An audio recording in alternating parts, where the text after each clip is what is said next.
Hey, everybody. Welcome to 20Q, 20 Questions with Interesting People, where we learn the origin stories of everyday superheroes in the LGBT community and friends. I am your host, the very handsome Tim Kirk, and our guest this time is rock on tour, bon vivant, and man about town, Ted Santos. Hi, Ted. Hey, how's it, Tim? Thanks for having me on your show. Thank you very much. It's great to have you. So we're going to start right in with the first question, a bit about your background. Where are you originally from, and what was it like? Well, I'm a Jersey boy, so I lived in a town called Marlboro, New Jersey. It's just like the pack of cigarettes. And when I moved there, man, there were farms all over the place. Right behind my house, there were several thousand acres of cornfields, and over the years, we watched them put up houses. I think there were very few farms. So we had peach orchards and apple orchards and horse farms and pig farms and sod farms. There were all kinds of farms all over the place. So, and lots of wooded areas. So I grew up, and we had all kinds of animals, deer, groundhogs, and all that stuff, hawks. So I grew up as a guy who liked, I guess you would say, a boy's boy. I loved playing in the woods and the dirt and exploring stuff. And I'm the oldest of 4 children. My brother's behind me, and then there are 2 girls behind him. So my brother and I, we liked playing outside. We were kind of rough, rugged kids. We were both athletes, both broke records in sports. We ran football, track. My brother played basketball. I didn't. So I grew up with a great childhood. Sounds like it. Sounds fantastic. So based on that, which life experience had the greatest impact on you? Well, that's an interesting question because probably it contributed to me being able to break records in sports. And it happened at such a young age that you really don't even realize the impact that it has on you. So I was 6 years old, and my mother had taken there were only 3 children at the time. She took us to her mother's for New Year's Eve. And apparently she's leaving late, and she drove her brother and his wife home, who sat in the back seat, and she let her 3 children sit in the front seat. And I woke up, and the car was wrapped around a tree. Oh, no. So, yeah. So, I'm bleeding. My brother and sister are next to me. We're all bleeding. We're crying. And I'm just tall enough to look over the dashboard, and I watch my mother run home. And within seconds, my father and his cousin come back. They swoop us out of the car and take us to the hospital, and we all had to get stitches. So no big deal, right? Except I watched my mother run home. She didn't limp. She didn't crawl. She ran like I always saw her run. And she had 2 broken legs. Both her legs were broken. And she ran home.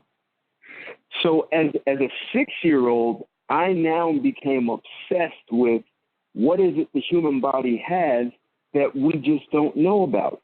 So if my mother could run with broken legs, we all must have this ability like that we can tap into. And I started reading about how women were lifting a car up to their child if the child was stuck under it. And you just hear about all these extraordinary stories. So I was after that. I literally started researching human behavior at 9 years old. At 11, I started working out, physical training. And when I went into sports, like I said, I was breaking records. Like I'm 5'6", I weighed 143 pounds my senior year, and I could dunk a basketball. I don't like basketball. As a long jumper, I broke records. In football, at my size, 5'6", 143, I was the starting defensive nose guard. So what I learned from my mother running with broken legs that's what I was after. How do you run with broken legs? Like, how do you do this on purpose? And that ended up being a big part of my professional life as an executive. So that had a huge impact on my life. That's interesting. I had actually a few adrenaline experiences once. I helped somebody who had a car wreck, and I didn't realize what I had done because you don't think about it in the moment. It just some guy crashed it, lost control. He had some sort of seizure or something, and he was a very heavy guy, and the car was parked on an embankment like for a retaining wall. And I opened the door. I pushed him as if he was a piece of paper. Got the car back on level ground. Then I went out into the street and picked up about a 15-foot, 20-foot metal street lamp. Picked it up and walked it, put it to the curb, put it down. And people they couldn't believe that I did it. And I just shrugged because your body just takes over. You know? That Absolutely. Well, are you familiar with a book called The Rise of Superman by Stephen Kotler? No, I'm not. Interesting book. They are doing an extremely deep dive into how that works. And they really looked at athletes and in the X Games. And one of the things that they have learned is that the frontal lobe of your brain is like the CEO of your brain, the conductor of an orchestra, and it tells what other parts of the brain to do. It tells you how to move, and when anything you're doing, that part of the brain is orchestrating everything. Well, when people get into the zone, the frontal lobe shuts down and it's doing nothing, except the rest of the brain is taking instruction from something else, and they're still trying to figure that out. So that they call it flow in the book. Most people call it being in the zone. So they are trying to figure out how do you get people to get into that zone, or they say flow on purpose, is what they've been after. Wow, that's fascinating. I never heard of this sure. before, and I didn't even know. I thought it was based on an adrenal a spike, because a lot of people they think fibromyalgia has a lot to do with an adrenal function. There's something called ATP, adenosine triphosphate, which is the molecule that carries energy to your body's cells, and it overloads. It doesn't flush out because it's stuck. Right. And that's what I always thought that was because they say it usually happens as a result of either a physical trauma or something that stimulates this, and the body doesn't know how to shut that down. And that's one of the theories about fibromyalgia, is because just you can't flush the out of your body cells. But that's just one theory, and that's just one possibility. But that's something that I was always led to believe that was what it was, and not a brain function. So that's fascinating. Well, so that's why the story of my mother running with broken legs is so important, because I could actually get into the zone without any sort of trauma or anything happening. I knew how to do that on purpose. Wow, that's fantastic. I'd like to know about that myself. So since you're telling me all these amazing things, and this is pretty fantastic, what would you say is your most noteworthy achievement? My most noteworthy achievement? Well, I created something called the Board of Veteran CEOs, and the Board of Veteran CEOs was created because it's lonely at the top, right? So I looked at the world of companies, and small businesses the United States is set up, you have small business development center, you have all kinds of structures, infrastructure to help small businesses. And then you look at the large corporations, Fortune 1000, you have consulting firms like McKinsey and PwC and Deloitte, all of those very expensive consulting firms can help them. And then you look at the guys right in the middle. And in the middle, they can't afford a McKinsey. You know, it's just, they're priced out. McKinsey's priced out for them. Except if you're doing 150 million in revenue, up to, let's say, $1 billion, you have a lot of the same problems as a Fortune 500, except you don't have access to the same resources. You know, you're not paying an HR person $500,000 a year. You don't have someone like Henry Kravis who's buying shares, or some of the other activist investors who, I know some people think an activist investor is a horrible thing, but they really can be helpful when they start buying up shares of your company and sit on your board. They bring an enormous amount of intelligence in the sense of ideas and practice, best practices. So the guys in the middle have all this complexity and don't have access to the same resources. So what I did is the board of veteran CEOs, some people think veterans in terms of the military, but no, I would bring together an intimate group of current, or we call sitting CEOs, and have a roundtable discussion. And then I would invite retired or current CEOs of Fortune 500 companies. And I've had former CEOs of Dun & Bradstreet, Chase Bank, Harrah's Hotel and Casinos, Xerox. So I've had, you know, these real heavy hitters who have what you call the skid marks, right? They've made all the mistakes, and they've run smaller companies all the way up to a Fortune 500. And they are the best person for another CEO to talk to. And so I created this organization for these CEOs to talk CEO to CEO. And, you know, a lot of times, even if you're a middle market and you have a board of directors, there may be some challenges you're facing that you're not ready to tell your board, I don't know what I'm doing here. So where do you go? So I created that. That's fantastic. I think that's a noteworthy achievement for sure. So what would you say to, yeah, you're very welcome. What would you say to anyone interested in an aspect of your experience? Meaning, if someone wants to explore an idea or prospective opportunity based on what you can tell them, what would be the main thing to encourage or discourage them? So I'd say one thing.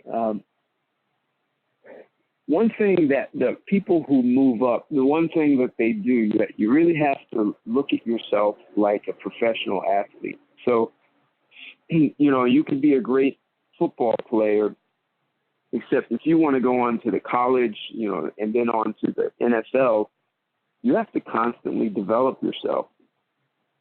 And just having the physical ability, you know, this is now going back to running with broken legs. There's a certain mindset that, you know, if we look at basketball, there's a certain mindset that a guy like Michael Jordan, LeBron James, Scottie Pippen, you know, those big names, and even the old names like Kareem Abdul-Jabbar and they're, you know, those guys who have, their names have stood the test of time. There's a mindset that they have. So I'd say it's important to develop your skill, be good at something. If you're an accountant, if you're a doctor, really master your craft. And you also want to master your mindset, because we often sabotage, or we have blind spots in our own barriers that have been there, you know, for a very long time. And if you don't know that it's oftentimes you that's in your own way, you could tend to just be okay at your job. You won't be great. But constantly developing yourself, mastering yourself. You know, think of a samurai who has mastered his craft as a samurai. And in addition, samurais not only learn swordsmanship, they learn about astronomy. They learn about other things like herbal medicines. They learn how to dance. So don't be one-dimensional, even though you're mastering your craft. So I would say constantly develop yourself. That's interesting. I often say everyone is their own worst enemy. and it becomes very apparent in different situations, and we're the ones causing the most problems for ourselves. So I can't agree with you more. So say, because you've accomplished so much, what is the biggest personal challenge you have faced? Was it a personal injury, a seemingly overwhelming task, a personal or professional goal, difficult situation you had to overcome? The greatest personal challenge happened when I was 21, and I received a phone call telling me both my parents were dead. Oh, no. And I'm the oldest. Imagine, I'm 21, my brother's 19, and my sisters were 12 and 16. So I was going to college in Washington, D.C. I received the call. I immediately go home, and now I'm taking over the family at 21. So there is a lot. So that's another one of those, it's a tough thing to say that it was a blessing in disguise, because I learned about leadership in a way that you couldn't get in any school. I learned about leading in chaos. I learned how to delegate. I learned to coach people up. I learned how to pull the best out of people. I learned how to accomplish things that I didn't know how to do, things I didn't know what I was doing. So I learned a lot about leadership and human behavior that became so valuable to me when I found myself in executive role. Okay, that's pretty spectacular, and that's it's a big tragedy. To overcome that, that's incredible to me. So, and I know this may be redundant or like repetitive, but what would you say was the transformational moment in your life? Was it a meaningful gift, a reason to belong to something, being a parent, good job, bad job, or something as traumatic as losing both of your parents? For sure, that would have been a transformational point. Really, maybe the biggest transformational was seeing my mother run with broken legs. That changed me forever. Okay. Because yes. now I was after high performance in a way that I had never considered. Yeah, I can imagine. That's pretty. Well, and I'll say why. Because running with broken legs, that was a big part of what allowed me to be able to manage and handle my parents' death. That same mindset of running with broken legs. And in addition to me having that mindset that, okay, if you can run with broken legs, you can handle this situation. Now I had to get my brother and sisters to have that same mindset. So now I had to give it to them. And watching my mother run with broken legs was definitely a big deal. With my parents' death, it taught me how to impart certain skills and a mindset to someone else. So yes, so I could see that, and this definitely leads into the next question: is what drives you? What gets you up in the morning? What drives me? Being Ted Santos drives me. So what drives me is actually being able to outdo myself. There you go. That's a big part of what drives me. So whatever I've done well, whatever I've achieved, I'm looking to outdo myself, and so that drives me all by itself. I'm my own competitor. That's okay. That's fantastic. I think most of the people I know who are high achieving, they don't compete with anybody else. They're just trying to outperform what they've done before too. So I think that you're in good company. So here's another question, because you have such a very strong background. What's the first thing you want to come to people's minds when they think of you? I'd say the first thing would be leadership. So if you ask what I stand for in this world is actually leadership, and being a leader's leader. So there are a lot of brilliant people in the world, and there are a lot of great leaders in the world. And I've taken on a huge commitment to develop leaders to be more effective leaders than who they are. So, and as a leader, one of the things that I've learned, and if I look at, mother running with broken legs, parents dying, what I learned is that chaos is not really chaos. It's not what we think it is.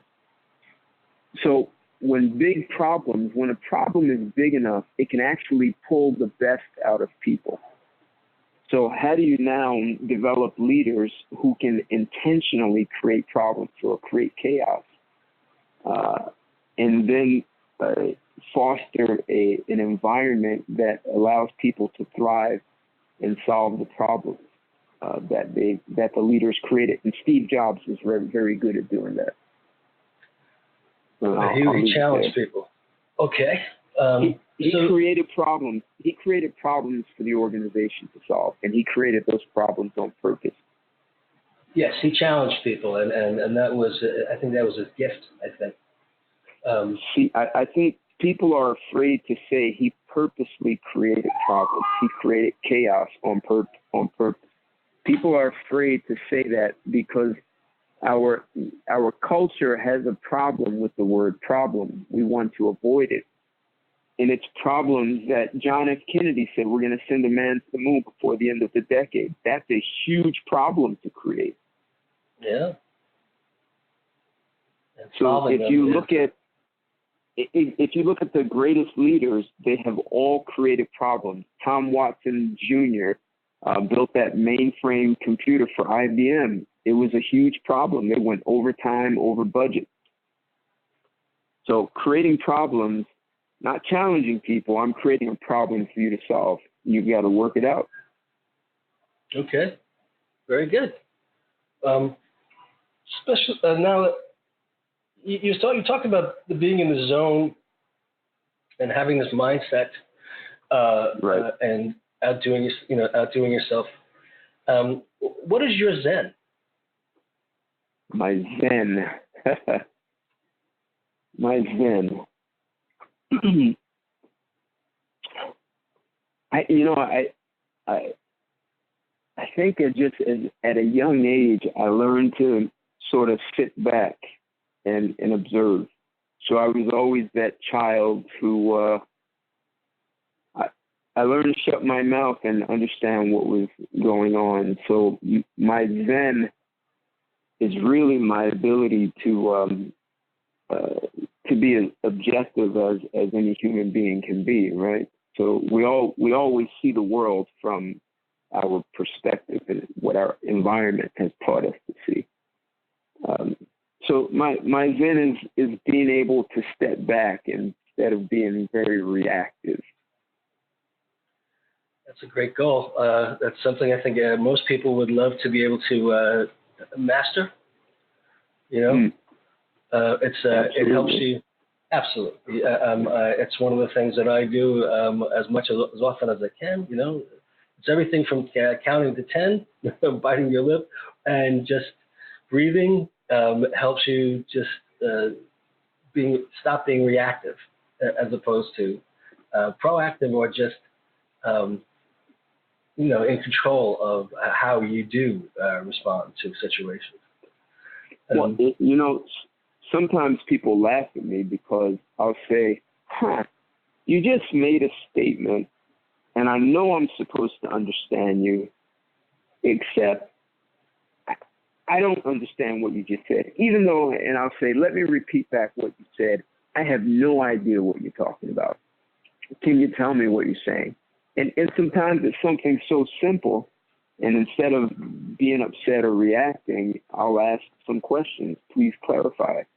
And it's like a dummy. I might sound stupid. It's like, well, everyone understands that. And I'm like, well, technically I don't. So tell me what you're saying. And when they explain, I'm like, oh, there are 2 or 3 ways I could have taken that. Now I understand. So I think people don't ask enough questions. Yeah, I think a lot of people are afraid of not looking as bright as they can be in situations, so they hold back.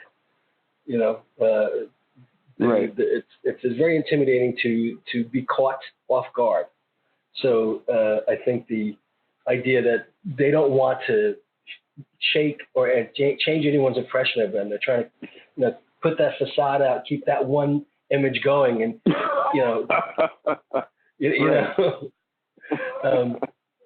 it does intimidate people a lot. I think so. But I'm going to go off a little bit, but I think this is going to go back to a lot of your history. This is the last of my 10 questions. It's the threshold. Everyone has crossed the threshold, and that means there's no going back, and we all know that. It's happened to everybody. How did you know when you arrived there? How did it feel to cross it? What was the significance to you? What did you leave behind? What are you glad you left behind? And what do you regret leaving behind? And you can take all your time to think about that. Wow, that's a huge question. So it is. In 1996, I left the country. I wasn't an expat. I wasn't working for anyone.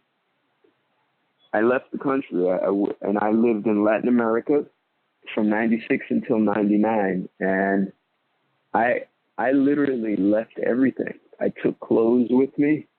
I owned a house. I had been living with a woman for 5 years. I gave her the house. I had this car called a Grand National. Very few of them made. I gave it to her. The only thing I left with her were my suits for business, the suits I wear for work. I said, in the event I come back, I may need these suits. So I left those, but everything else I took with no intent of coming back to the U.S.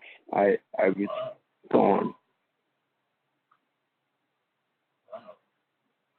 That's interesting. I have one of my guests is an Australian who lives in Sweden, and he just told me that the culture shift was phenomenal to him. And there are a number of things. Just the culture is very, very different in Sweden than Australia. But also he laments the thing that gets him the most is the weather, because it's eternal summer where he lived and he grew up with. And Sweden, it's half the time it's very, very dark. Half the time you don't get any sleep at all, because it's very different. Everybody has this experience. And that's unique to, I think, just about everybody. And I think that's pretty fantastic. So I'm going to go now to some of the questions you have chosen. And if I can just, okay. So this is a good one. Any regrets? Yes. I explained to you that I was really good in sports. And one of the things my mother said to me is, don't play sports, just focus on academics. And I followed her advice, and I really should have played sports. I think I could have actually at least gone out for a professional team. I think I would have made it to play football, and I think it would have been a great experience to have. But I didn't do it. I have a very good friend who was a football All-American, and he was raised by women. His father died before he was born, and he was the captain of his team in college, and he tried out for the NFL, and this guy challenged himself, but being 5'11", playing safety would be a very hard thing to do in the NFL. So what happened was he became an extraordinarily successful personal trainer. And now he's got the glittering list of celebrities and international athletes. Yeah, he takes care of a whole load of people who are otherwise they would create some sort of pandemonium in Europe because the way people react to the lives of soccer stars. They come to America, New York specifically, for surgery and rehab, and they do it under the radar, and he takes care of loads of them. And he did that, and he is one of those people who he's so driven. It's amazing. Yeah, and you have to just, I think he's 29 years old, and he and his girlfriend own a load of real estate now, and she founded several charter schools, and his business is thriving. And I think a lot of it is based on his athletic experience and as you said, the mindset. That put him to compete and to push himself farther than I think most people ever try. And he's been in that as since he's a little boy, and he's been doing this, and I'm very, very proud of him. So wow. So yeah, something else, isn't it? So your other question is, this is going to be interesting because I had one person tell me this as well. Answer this question. What was your strangest experience? Strangest experience happened at a very young age. I must have been about 4 years old, and my mother, she was being she was stay-at-home mom. I had, my brother was 2 years old at the time, and we were at an aunt's house. It was my father's aunt, and they lived in a 3-story house, and my relatives, it used to be my paternal grandmother's sisters. They were all very close, so they would all live in one house, each one sister on the first, another on the second. That's the way they always lived together somehow, some way. And so here I am at this 3-family house, and my mother and my aunt are sitting on the couch, and I went upstairs to one of the other relatives' apartment. And then I came back and I went upstairs and I saw my mother and my aunt sitting on the couch. So I went back downstairs and there they were again. So I went back upstairs and I don't know if I was hallucinating at 4. I wasn't doing LSD for sure. So I don't know what happened. So when my mother and I left, I remember holding her hand and looking up and asking, did I leave with the right one? That's commonly referred to now as the glitch in the matrix. Those experiences, that's what people call them. That's phenomenal. It's the strangest thing, and I literally looked at her and said, what if I left with the wrong one, Because I went up and down. I went up and down so many times because it was like, this is not possible. Sorry, go ahead. These are great stories. I love this. You're the first person I've ever met who has a glitch in the matrix story, and I love reading about these things. So this is phenomenal. This is really, really cool. And it's one of those things that I love hearing about this. This is great. I have a little glitch in my eye going, oh, this is so cool. Well, the other strange thing is when my parents died, I wondered, did I leave with the wrong one? Yeah. Okay. Yeah, I remember my mom was passing. I remember going out to Long Island on the train. It was virtually every day, and I think that I heard her voice on the train, and I think she had been slipping into a coma by then, and it was one of those experiences where you don't have any logical explanation for it other than maybe I'm imagining this, but I clearly heard her call my name.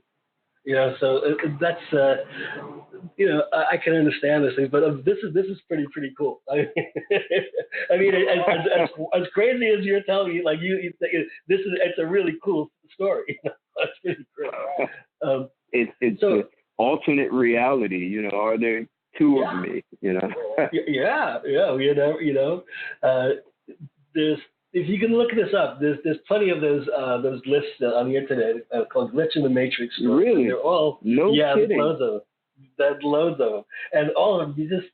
It kind of shakes you a little bit, but then you just sit there and go, "Wow, that is crazy." And people have lots of these stories. But you're the first person who's ever told me that.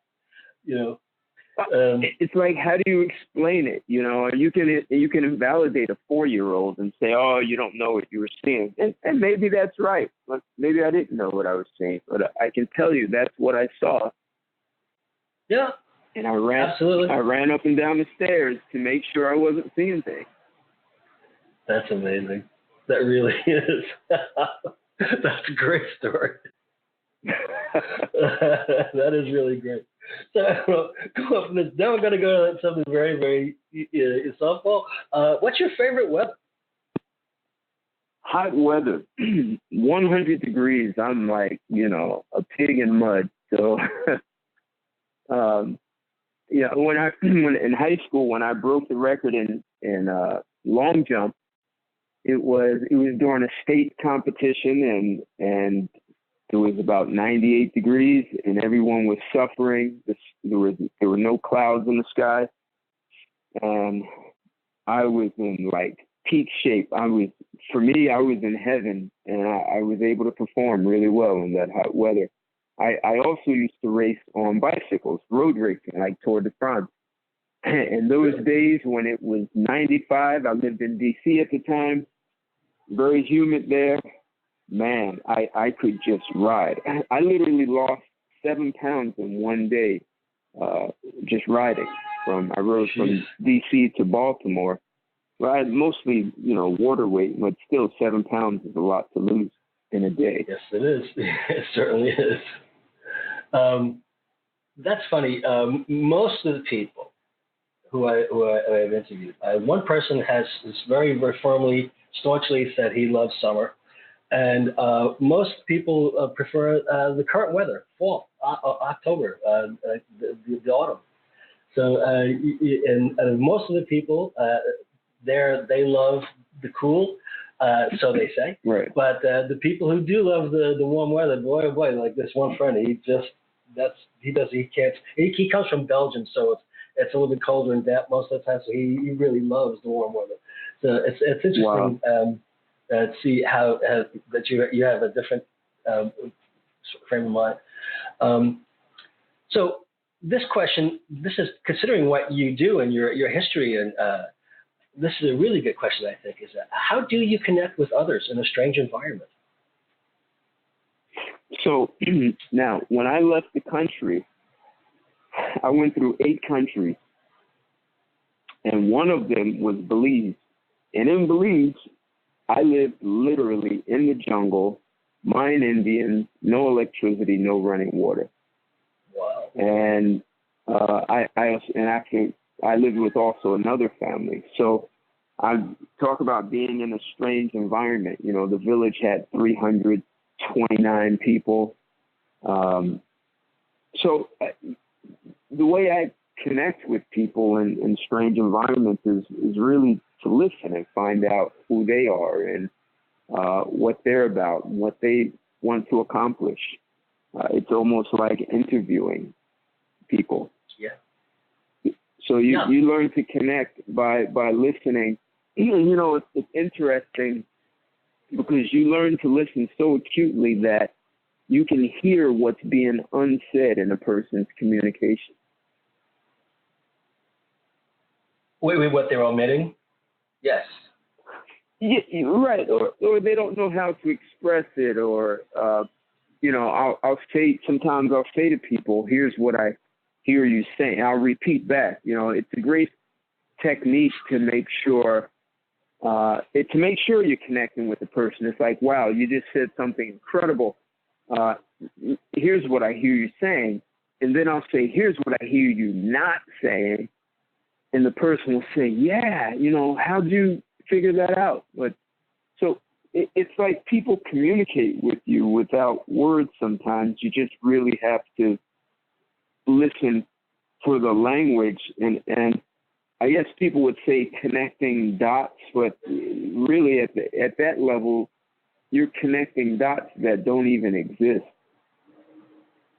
Yeah, one of my techniques to engage people, especially when they're younger than me, is in conversation, I'll get something wrong on purpose, And when they jump in and correct me, I know that they're paying attention and I know they're engaged. If they're not, they just let it go. So that's right. just one. Nod their head. Yeah. But if someone actually, just stops this in mid-sentence and corrects me, just says the correct term, so I'm like, okay, I know that they're completely engaged.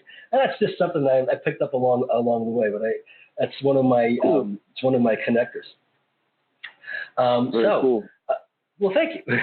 I think it's kind of effective, and it gives me a good gauge on how well I am engaged with the other person. Right. So this is okay. Another one for you, considering your background. Do you have a checklist you routinely follow? If so, in what context? Business meeting prep, chores, appearance, etc. So, have you ever heard of the book called The Book of Five Rings? I think I may have. It's written by a Japanese samurai. It's worth it. It's a really short read. It's a little tiny book you can put in your pocket. And it was written around 1643, around that time. And this guy said he never lost a fight as a sword fighter. And he talks about how some people, they get into swinging their sword with, they focus so much on how their wrist, the flick of their wrist and all this sort of showmanship. And he said, the only thing that's important is your intention. And if you're going to fight someone in a sword fight, you better have one intention, which is to kill them. So don't worry about how well your wrist is flicking or anything. So he goes through all these techniques. That's pretty true. Exactly right. Why are we doing this? Well, I'm here to kill you. So I'm not here to show you how great I can use my sword. Yeah, right. Exactly. You'll never know. You'll be headless, right? So that's right. That's exactly right. So that's really, he goes through all these techniques of how to be that deadly. And he says, if you learn to fight the way I've written here, you could literally fight 10 samurai and kill all 10 of them.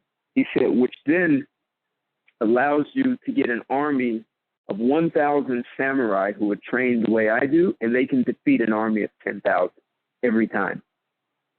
And there's something, this is the preparation. So if I'm doing speaking engagements and even dealing with some clients, there's a ceremony which he calls the ceremony of dying, dying before you go to battle, which means that you go through an entire ceremony which you are already dead, and now you're going to fight someone as a dead man. So that means you can't die. You have no fear. You only have your intention. So, I've created sort of my own little ceremony. If I'm doing something that's really big and important and impactful, I'll go through this ceremony of dying, and now I'm only focused on my intention here, which is to speak or transform the lives of people there. All that's left is my intention, and I'm very focused. But I'm dead, so all the looking good and how I feel, all of that is gone. It's like getting in the zone on purpose. There you go. Okay, that's fascinating. And the name of this book again is Five Rings? The Book of Five Rings. The Book of Five Rings. I'll have to look that up. That sounds fascinating. So I'm actually close to the end. I have two more questions that both of them are questions you've chosen. Tell me about your relationship with the animal kingdom. I'm like Tarzan. Are you really? Okay. I had an uncle who was... father. I'm sorry, your uncle what? I had an uncle who was, we could make fun, he was St. Francis. I never saw anybody, he could stick his finger out and a bird would land on his finger. He was one of those people, No kidding. No kidding. We had growing up in the suburbs, we had squirrels all over the place, and they just run around and run away from us all the time. And he would stand still, and they would come up right to his feet, and he'd feed them. And in my entire life, I never ever had an interaction with a squirrel like that. And he had a cottage. He and his wife had a cottage, and it was like a storybook. They had dogs, cats, sheep, goats, ducks, geese, pigs, and it was just like a storybook. And it was a thatched cottage he lived in. And he was wow. he was an extraordinary individual, that's for sure. But yeah, so anyway, that's my personal experience. Tell me about yours. Well, interesting. That's kind of how my father was. He grew up in New Jersey, and he had chickens, roosters, cats, dogs, pigeons.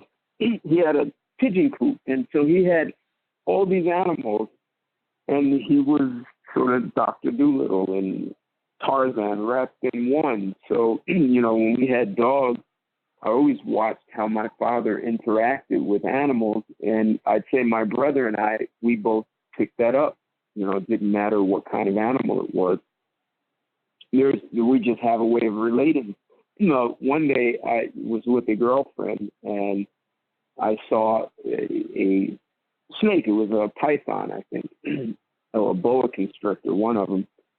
And I said, hey, I'd like to see that snake. And the snake was about 10 feet long, and the guy put it on my arm, and I let the snake go up my arm, and then the snake wrapped around my neck and started to tighten up around my neck.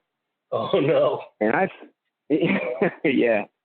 But I figured the snake was just testing me to see if I was afraid. And that was my interpretation as a human, right? I could have been wrong, and it would have strangled me, right? So yes. But that isn't what it did. It went up one arm, right arm, wrapped around my neck, tightened up, and then came down on my left arm. And my girlfriend was, a little bit concerned at first, but now she's watching it. And as she walked towards me, the snake put up its head and hissed as though it was going to attack her. So it was like I created a bond in, just a couple of minutes with a snake that was now ready to protect me. Wow, that's interesting. I have a childhood friend who we grew apart, but he, in his late teens to mid-20s,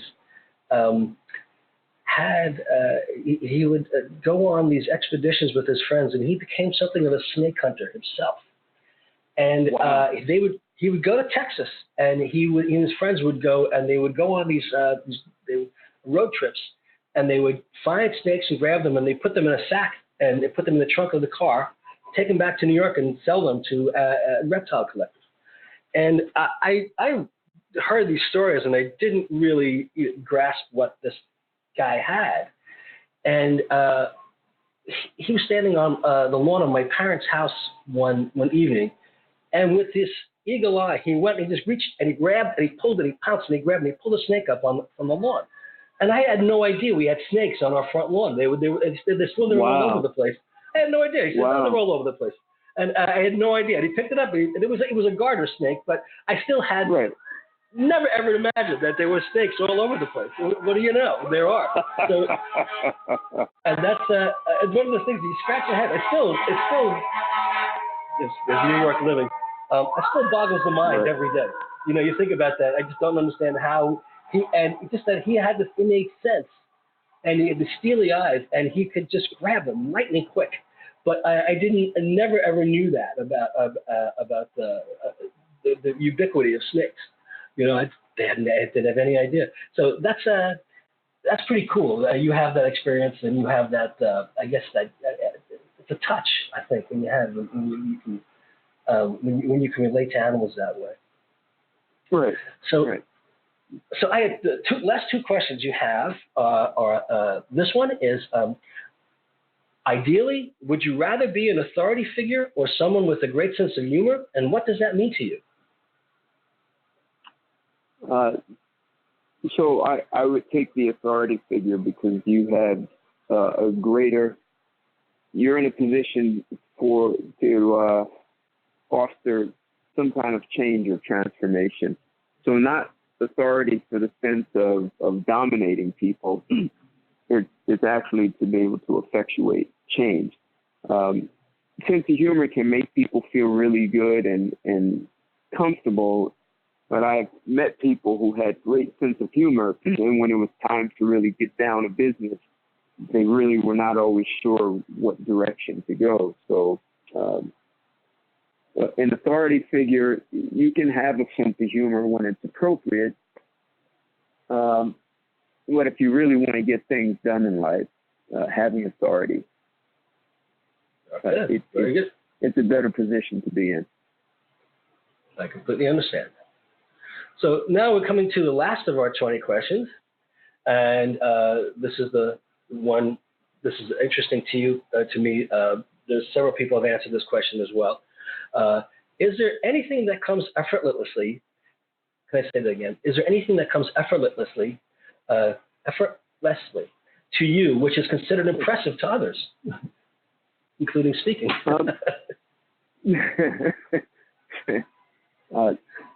Predicting outcomes of human behavior. So, as I said, at 9 years old, I started studying human behavior, and if you combine that with me living abroad, living in jungles, going through 8 different countries, I was looking to see if I could find people who were very different from any other people I ever met.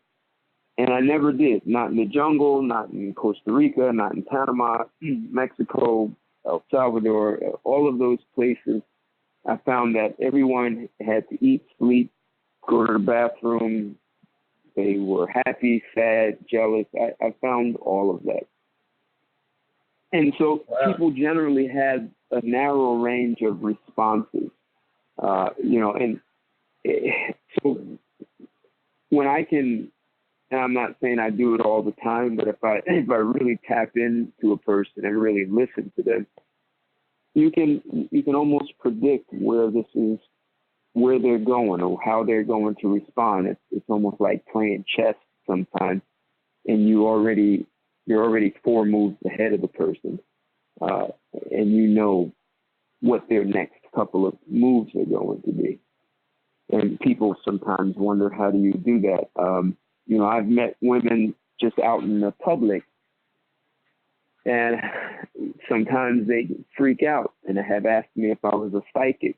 How could you know I'm that kind of person? You just met me. We've been talking for literally 10 minutes, and you know things about me. That's kind of freaky. Like, who are you? So what do you attribute that to? Just your experience, or your intuitive understanding of people, or a combination? Well, that's part of what I was explaining. So you figure at 9 years old, I'm literally studying human behavior. I'm reading magazines. I'm reading books. Yes. I'm understanding about human biology, sexuality, dating, things that get people upset. I'm getting reviews and answers from psychiatrists. And it's have you read Malcolm Gladwell's book Outliers? Yeah, actually, I listen to his podcasts quite often, and I read I think bits and pieces of that. Okay. Because he's everywhere all the time. So absolutely. I do. I'm very familiar with Malcolm Gladwell. So Gladwell says an outlier, like he was trying to figure out, why is it some people have this extraordinarily high performance beyond what other people do? He said you see it in musicians, you see it in lawyers, doctors, these computer programmers. And one of the things he discovered is to master your craft, if you put in 10,000 hours of practice, you become a master. Yes. Absolutely. I know right. that. I know this whole thing. Yes. I'm familiar with that. Right. So you figure I started researching human behavior at 9. By the time I was 19, and I never stopped. It wasn't like I just started at 9 and I was curious. It was like, it was just an intense desire to know and understand about people. And not only, if I'm 10, 11, not only did I read things, I would actually then interview my aunt's friends or my mother's friends, and I wanted to verify my findings, and they wouldn't know I'm interviewing them, but they would be like, "Oh, that's so cute. You know, how old is he? He's 10. Do you know what he just asked me?" You know, it would be cute, but you know, I was writing reports in my head. So that's great. And even my mother told me that people thought I was strange because, you know, I'm 4 or 5 years old and all the other kids are playing and I wouldn't play with the children. I would just be standing around the adults listening. And I was writing reports in my head. So by a certain age, I had 10,000 hours of this, and I never stopped since 9 years old. So you see that people have a narrow range of responses. So people claim they have free will. And what I say to people is, you have free will to the extent you've been given free will. In other words, you've been given a Chinese menu, and you can choose anything on the menu, and as long as it's on the menu, you can choose it and call it free will. The things that are off the menu, you can't choose that.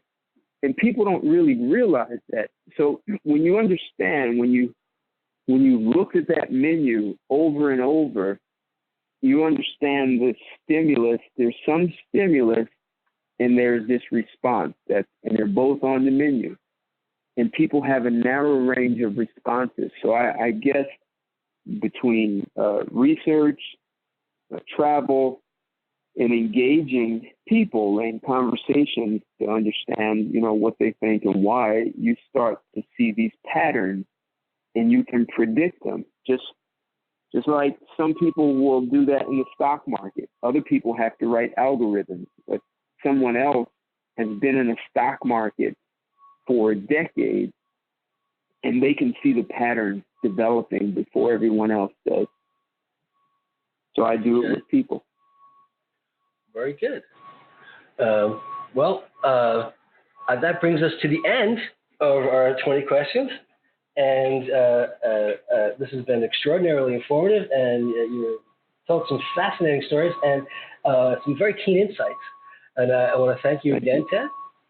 My pleasure. And I'm going to close the show, as I always say, thanks for listening. See you next time. And as the kiddies say, peace out. My honor. Thank you for inviting me. And peace out. Peace out squared. Okay. Thanks again, Ted. It's been a great day. All right.